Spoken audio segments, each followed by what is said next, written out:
Here I am in REPL. I'm going to create a new REPL. I'm going to choose a Python page. I'll just call it hello. Create REPL.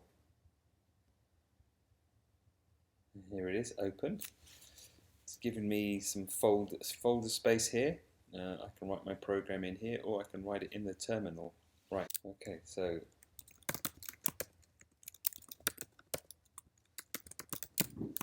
if I type this, you can see that I can perform some Python code right in here. I can get the computer to do some maths for me, or if I want to, I can write a program here and the benefit of writing it here is I can run it over and over again and I can make changes to it.